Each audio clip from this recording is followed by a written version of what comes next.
Ракометарите на Текстилецот Штип загубија на гостувањето кај Македонија Ѓорче Петров во рамки на шестото коло на првата ракометна лига со резултат од 28-23. Скопскиот тим на почетокот направи разлика која се искачи до 8-2, а пошто Штипени се доближи во 26-та минута израмни на 10-10. Во втори дел Македонија Ѓорче Петров беше подобра и направи разлика која држуваше се до конечните 28-23.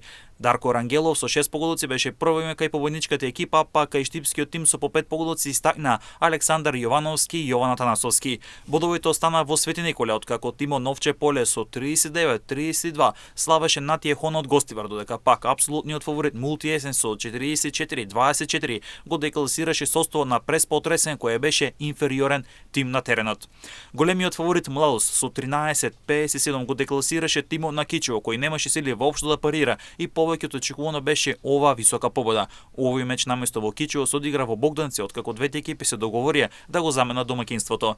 Дербиото на колото се играше во Неготино, каде екипата на Вардар се соочи со Драчо Јуниор. Дуел на два директни конкуренти за влез во Суперлигата. Екипата на Вардар Неготино беше подобра со резултат од 25-23, а со овој триумф на тренерското столче се врати Игор Котевски, кој го замени Пепи Манасков, откако претходно тимот на Вардар Неготино неочекувано загуби токму во Штип.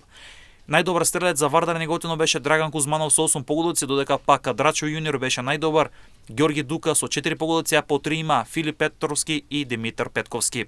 Вечерот со надпреварот меѓу Партизан и Шампионки се комплетира шестата рунда.